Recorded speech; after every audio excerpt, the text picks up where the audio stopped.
people, how's it going? Welcome back to Lily White Lane. Everton 2, Tottenham Hotspur 2. That was the full-time score today at Goodison Park, and it was an absolutely balmy game of football today. It really was, but it's a game of football we come away from as Spurs fans frustrated because we didn't pick up the 3 points we were so close to getting, and it was a real chance today to put some pressure on Aston Villa and Arsenal, put real pressure on their respective games this weekend, and we just couldn't hang on to the win. Late equaliser from Everton, and it's also frustrating because I'd argue we were the better team today. I really would. I think we offered much more, creativity. I think we created more chances than them from open play, had more shots, more possession. Their only real opportunities and chances were from set piece, and fair play to them, as I say. Their set pieces were really dangerous today, but they didn't offer much in open play, and that's why it's so frustrating that we let the game slip. First half was real scrappy, real tight, but second half we controlled it, we dominated it. They didn't offer anything. Goodison Park was silent, yet as soon as I say, the 7 added minutes were added on, we started giving it away poorly and pretty much handed them an equaliser. Really, really poor set piece to give away from Kulusevski. Dangerous ball whipped in. I'm not going to have a massive go at Romero because I think his performance was really good. Tries to head it away, accidentally flicks it on, and it's a great header from Branthwaite, 2-2. And yeah, it really is frustrating today. It really is frustrating. Massive opportunity missed. 2 points dropped. Look, pre-season, as I say, I stand by what I said. Anything above 8th after losing Kane and finishing 8th last season, playing a better style of football and seeing a process at Spurs is huge progress. But it doesn't stop it being frustrated that when we've got an opportunity to get into the top 4, we fail to capitalise on it. And now Aston Villa, as I say later, not got an easy game. No game's easy in the Premier League, but one of the better away games against Sheffield United. And Arsenal, as I say, they've got a tough game tomorrow against Liverpool, but I think they'll most likely finish in the top 4. So you're looking at that 4th spot between us and Villa. It's a big missed opportunity from us today. It really is a big missed opportunity for us today. Look, I still stand by what I said. Anything above 8th this season is a good season.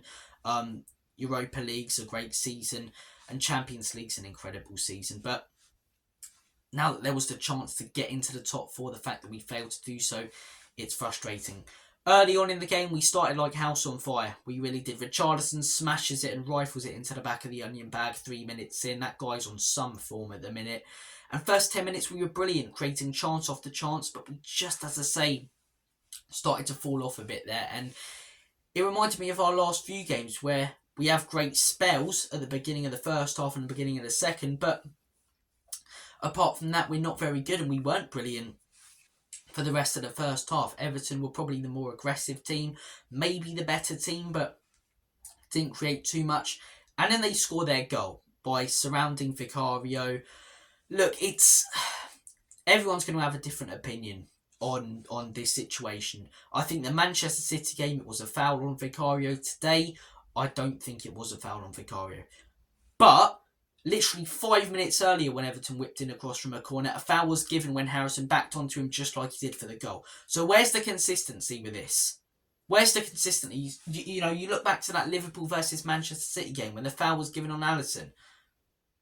Very similar situation today in Manchester City. Sometimes it's given as a foul, sometimes it's not. And now, because that goal was allowed to stand, which in my opinion it shouldn't have, against Manchester City, teams are going to harass us by doing this. And there's nothing the keeper can do. There is nothing Vicario can do. And for people saying he should be stronger, honestly, I don't know what you're watching. He's got 3 players surrounding him, backing onto him, roughing him up. What's he meant to do? I don't understand what he's meant to do. If you're going to blame anyone, blame the defence, as I say, for not backing him up. I think we should have got more centre-backs in there to surround Vicario and stay with their markers. Now, whether that's a tactical thing or not, to zone and mark from set pieces, I don't know.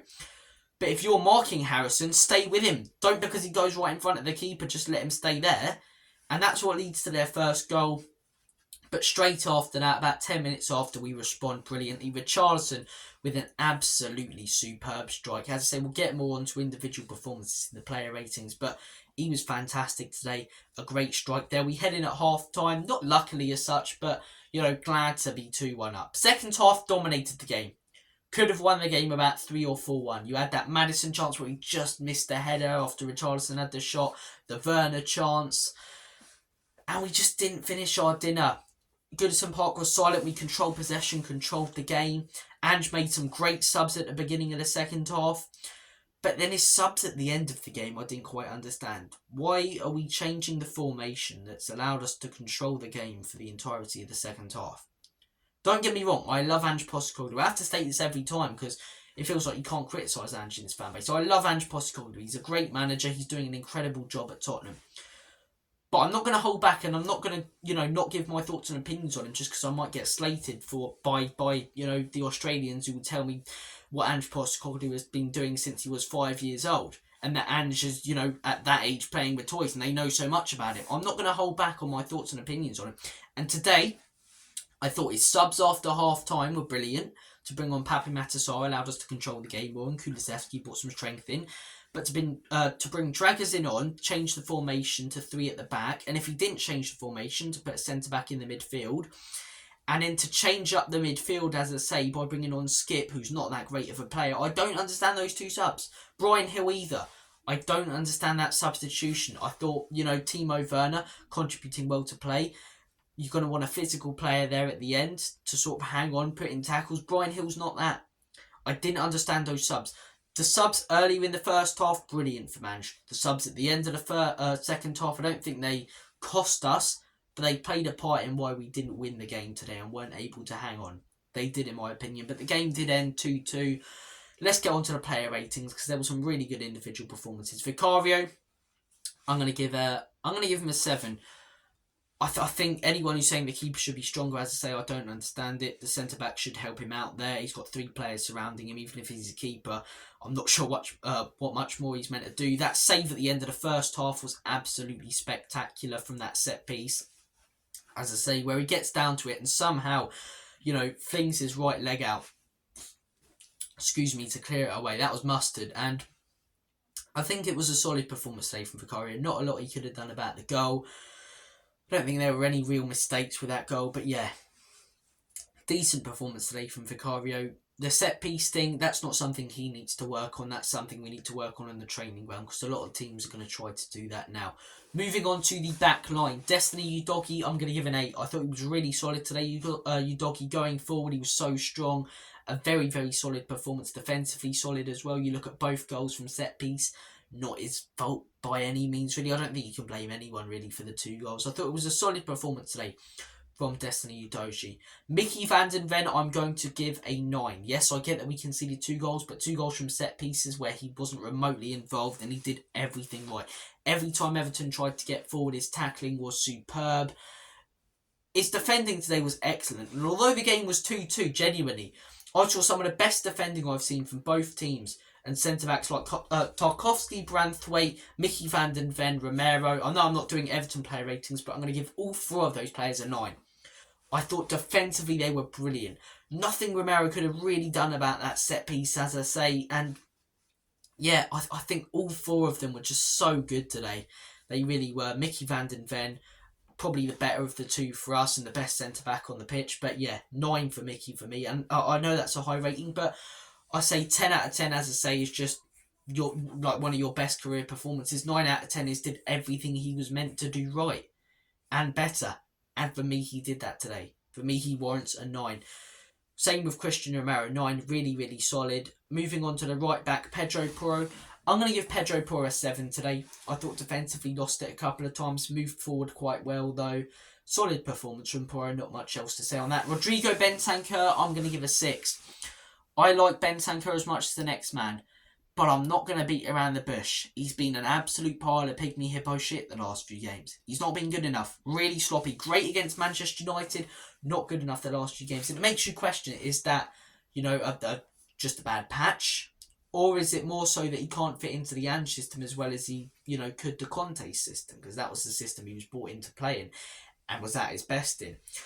I want to hear your guys' thoughts and opinions. I think that warrants a video of itself, so expect a video about that in the week. But Mickey van den Ven today, I'm going to give a 6. Don't think he was good enough. James Maddison, 8.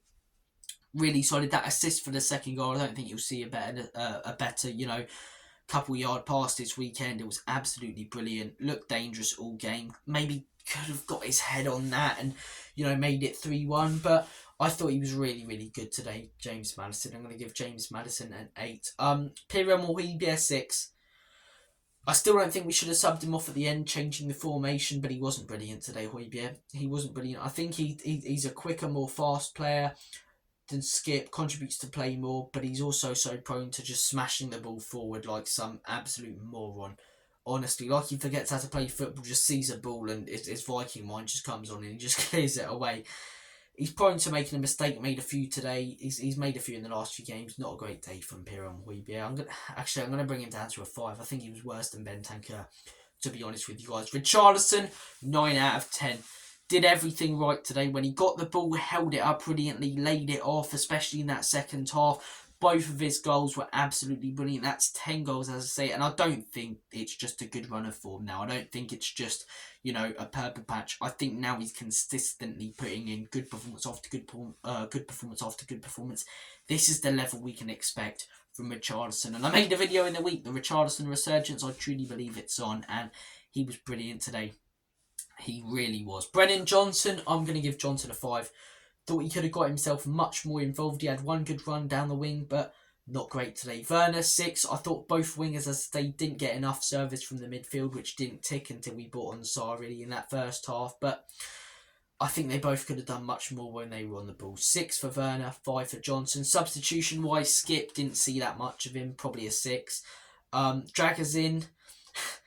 He actually made 2 really good bits of defending. The Everton fans were claiming for penalties on both of them. They weren't. 2 really good bits of defending. I'm going to give Draggers in a 7. Brian Hill, a 6. Just too lightweight for the Premier League. I stand by that. Who were the others? Papi Matasar, I'm going to give an 8. I thought when we brought him on, it changed the game. We were better in the second half than the first, which is quite frustrating that we didn't score. He was really good today, Papi Matasar. And yeah, I believe those are all of our changes. And that is your lot. That has been my Everton match reaction and player ratings. Thank you for watching this video. Have a smashing rest of your day. Look, it's not a loss at the end of the day. Move on to the next game. I believe we've got 2 or 3 home games in a row now. So let's kick on. Brighton at home next weekend. Get our revenge for the 4-2 at the Amex. Take care of yourselves. All the best. Not the end of the world, as I say. Look at our pre-season expectations. And you'll still see that we're having a very, very good season as a football club. Thank you for watching this video. Take care. And as always, Comedy Spurs. Nick and Levy out. In Big Ange, we trust.